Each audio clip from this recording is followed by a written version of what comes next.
नोरमा group, जो सोचता है वो करता है। आपके अपने सपनों का आशियाना।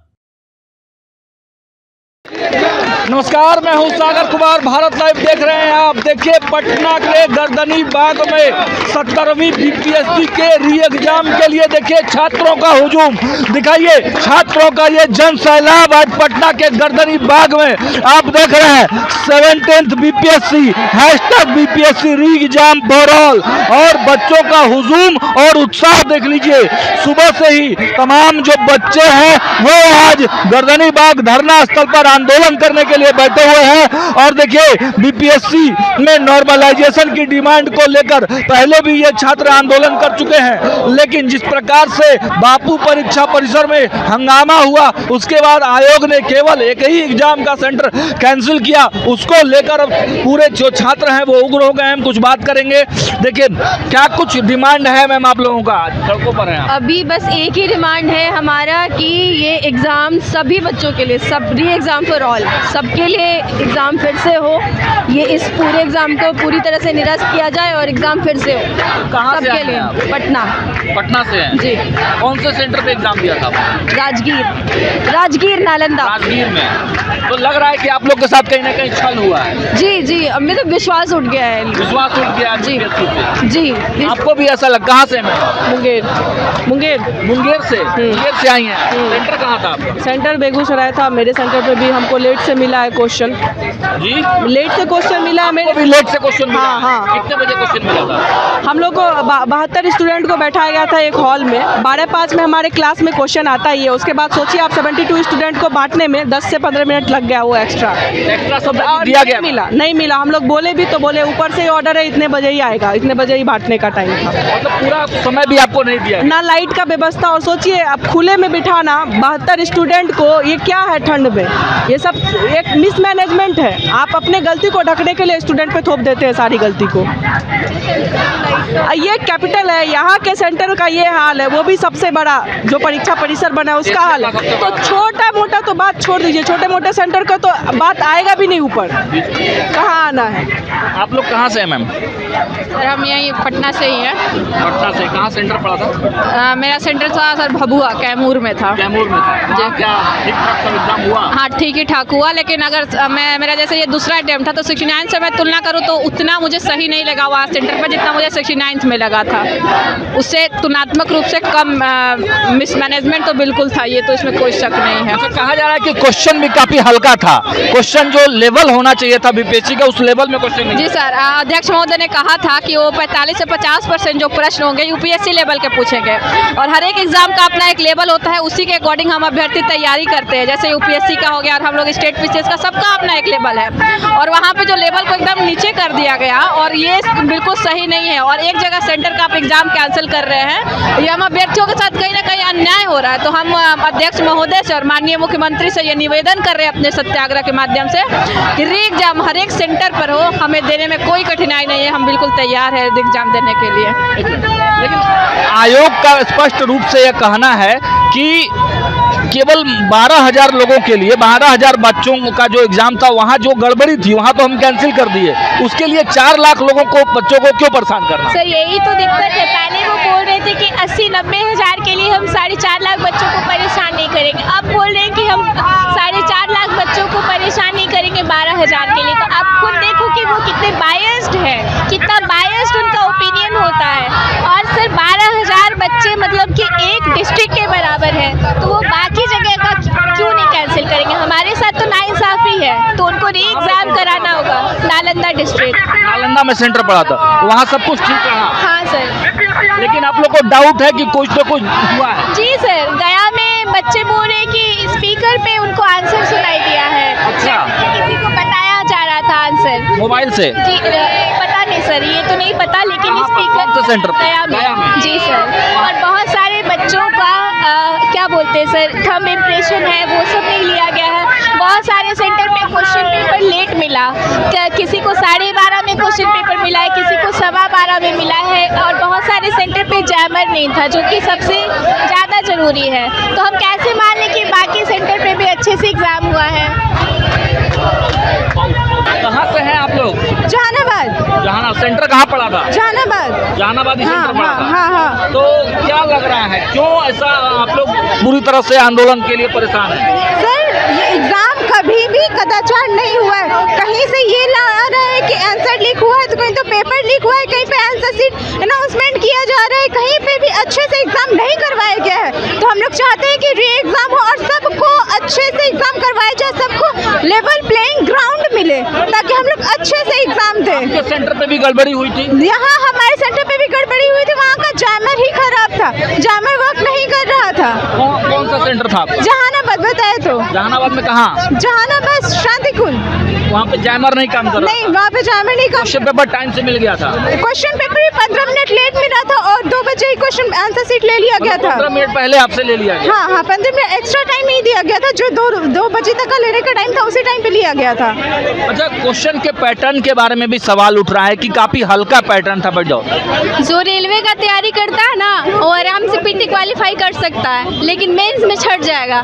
और हम लोग गए थे अच्छे से तैयारी करके, जबकि न्यूज़पेपर में भी दिया गया था, अध्यक्ष महोदय बोले थे कि 50 क्वेश्चन रहेगा यूपीएससी लेवल का, बाकी रहेगा नॉर्मल, लेकिन कुछ भी देखने को नहीं मिला। सारा क्वेश्चन एकदम वन लाइनर था, मतलब ऐसा क्वेश्चन था ना कि सर्च करके तुरंत उसका आंसर लिखा जा सकता था। अच्छा, इस टाइप का क्वेश्चन था। सर्च करके लिखा जाता था? हाँ, और वन लाइनर क्वेश्चन? बिल्कुल वन लाइनर क्वेश्चन था। क्या लग रहा है, आशंका किस पे लग रही है? बहुत लोगों पर सवाल उठ रहे हैं, 3 कोचिंग संस्थानों पर भी आरोप लगाए जा रहे हैं। कौन से, क्या लगता है आप लोग को, कौन इसमें शामिल होगा? कोचिंग संस्थानों का तो नहीं कह सकते, बट आयोग पे से हमारा विश्वास उठ गया है। उनकी तैयारी बिल्कुल अधूरी थी और जिस तरीके से पेपर था वो बिल्कुल लग रहा था it was not up to the mark, एकदम वन लाइनर क्वेश्चन था जो लास्ट 2-3 ईयर से हम लोग दे रहे थे, बिल्कुल वैसा बीपीएससी के लेवल का पेपर ही लिखा जा सकता था। अच्छा, इस टाइप का क्वेश्चन था। सर्च करके लिखा जाता था? हाँ, और वन लाइनर क्वेश्चन? बिल्कुल वन लाइनर क्वेश्चन था। क्या लग रहा है, आशंका किस पे लग रही है? बहुत लोगों पर सवाल उठ रहे हैं, 3 कोचिंग संस्थानों पर भी आरोप लगाए जा रहे हैं। कौन से, क्या लगता है आप लोग को, कौन इसमें शामिल होगा? कोचिंग संस्थानों का तो नहीं कह सकते, बट आयोग पे से हमारा विश्वास उठ गया है। उनकी तैयारी बिल्कुल अधूरी थी और जिस तरीके से पेपर था वो बिल्कुल लग रहा था it was not up to the mark, एकदम वन लाइनर क्वेश्चन था जो लास्ट 2-3 ईयर से हम लोग दे रहे थे, बिल्कुल वैसा बीपीएससी के लेवल का पेपर ही नहीं था। आयोग कह रही है कि अफवाह मत फैलाइए आप लोग।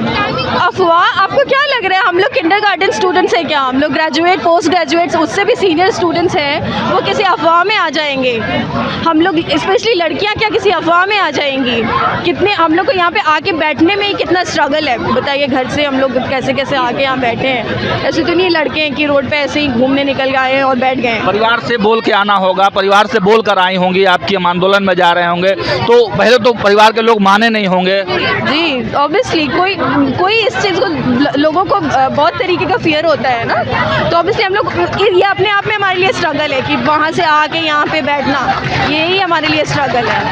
आप कहाँ से हैं? गया से हूँ, दिल्ली से आई हूँ, गया से हूँ। अच्छा, कहाँ सेंटर पड़ा था? नवादा। आपके सेंटर पे सब कुछ ठीक था? सर सब कुछ ठीक था, मुझे नहीं मालूम, मैं एग्जाम पे फोकस थी, मैंने अपने रूम में देखा तो वैसे कोई दिक्कत नहीं हुई। क्यों आंदोलन करने की मजबूरी क्या पड़ी कि इतनी सारी लड़कियां जो हैं आज सड़कों पर हैं? सर मजबूरी तो रही ही होगी, क्योंकि जो पढ़ने वाले बच्चे हैं वो आंदोलन पे आए हैं, सड़कों पे आए हैं, तो बिना मजबूरी के तो आए नहीं होंगे सर। जिस से मतलब बाबू सभागार में हुआ, पहले भी हम लोग इस मेंटल ट्रामा से गुजरे हैं। 1 महीना जो उपापों की स्थिति रही है, हम लोग लाठी खाए हैं, जो बच्चे लाठी खाए हैं। एग्ज़ाम के दौरान जो हमारा मेंटल पीस होना चाहिए सर, वो हुआ नहीं। कमीशन जैसे एग्ज़ाम में आप ढंग से एग्ज़ाम ले नहीं पा रहे हैं, तो सर हमें तो मजबूरन आना ही पड़ा, हम कोई शौक से थोड़ी आए हैं। नहीं, लेकिन आयोग का कहना है कि अफवाह फैलाया जा रहा है, बच्चों को गुमराह किया जा रहा है। क्या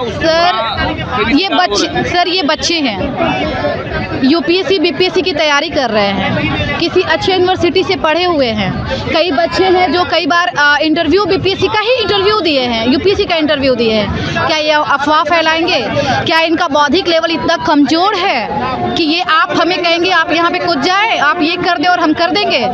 हम कोई उपद्रवी हैं क्या? हम बिल्कुल अनपढ़ है? आयोग जब चीख कर चिल्ला कर बोल रहा है कि पेपर लीक नहीं हुआ है, जो कुछ गड़बड़ियाँ हुई हैं केवल एक ही सेंटर पर हुआ है, तो तो उससे संतुष्ट नहीं है। पहले तो आयोग ये भी नहीं मान रही थी, बापू सभागार में हुआ, आप लोगों के थ्रू आप लोगों ने इस न्यूज को लाया, आप लोगों ने, ऑब्वियस ही बात है, हमें भी नहीं पता था क्योंकि हम उस सेंटर पे तो सर थे नहीं, तो आप ही के थ्रू हमें पता चला, आप लोगों ने बताया, वहाँ पे भी आयोग मानने को तैयार नहीं था, कदाचार हुआ, फिर आपने कैसे कैंसिल किया, और जब आपने कैंसिल किया 12,000 बच्चे थे, तो आप सोचिए कटअप पे क्या असर होगा, फिर तो नॉर्मलाइजेशन ही हुआ ना, उनका पेपर अलग होगा, हमारा पेपर अलग होगा, जब एक पैटर्न का एग्जाम होगा ही नहीं तो फिर तो हम वही जो हमारी पहले की मांग थी कि नॉर्मलाइजेशन नहीं हो, फिर तो वही हुआ सर।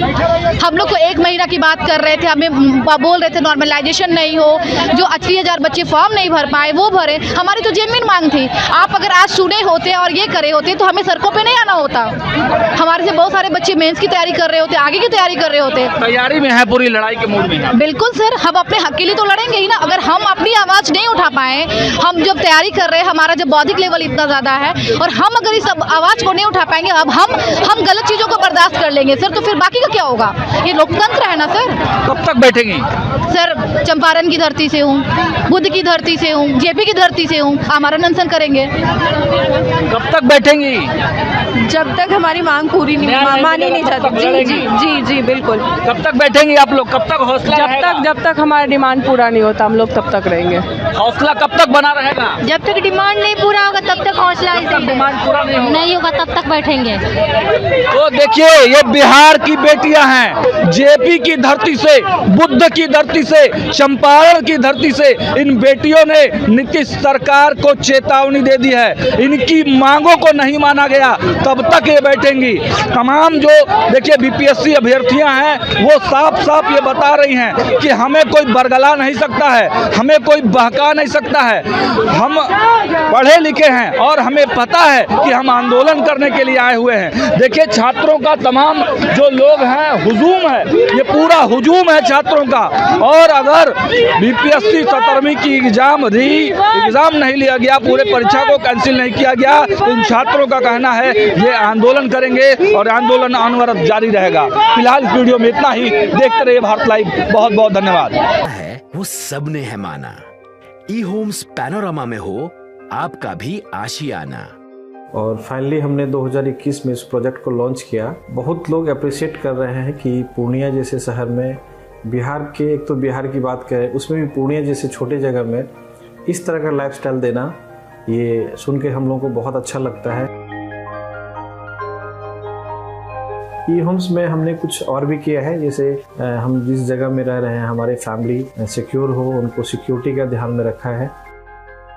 आपकी सुविधा और सुरक्षा आपके लिए खास है, ये आपका विश्वास है। इसमें आर्टिफिशियल इंटेलिजेंस का 7 लेयर सिक्योरिटी का हमने इस्तेमाल किया है। लस ग्रीन कैंपस को बनाया है, यदि हमारा बाउंड्री वाल है तो वो वर्टिकल गार्डन है। ये जितनी भी फैसिलिटी होता है एक इंटरनेशनल टाउनशिप में ई होम्स है, ये हम लोग विश्वास नहीं कर पा रहे हैं। जो भी हमारे मित्र दोस्त या जो भी हमारे बाहर के बाहर आते हैं तो हम लोगों को बहुत अच्छा सुनने को मिलता है और बहुत अच्छा क्रेडिट मिल रहा है। वो सारा हमने सिर्फ एक बिल्डिंग नहीं बनाया, हमें एक बहुत अच्छा लाइफस्टाइल दिया ई होम्स में, और मेरा एक सपना था जिसको मैं आज फुलफिल होते हुए देख पा रहा हूँ। ये आपका आवास है। ई होम्स पैनोरामा में अब आपका निवास है। E homes panorama, luxurious lifestyle redefined. Panorama group, जो सोचता है वो करता है। अगर ये वीडियो पसंद आई और वह बिहार के राजनीति और बिहारियत से सरोकार रखेनी तो सब्सक्राइब बटन दबा के चैनल के सब्सक्राइब कर ली। ओजे एगो घंटी बा, ओकरा बटन दबा देला से कुल सटीक और मारक खबर रुआ मुफ्त में मिल जाई। अगर रुआ पत्रकारिता के हमनी के नया प्रयोग में सहयोग कर चाहतानी तो ज्वाइन बटन दबा दी। पेटीएम नंबर नोट कर ली 9386 816 700।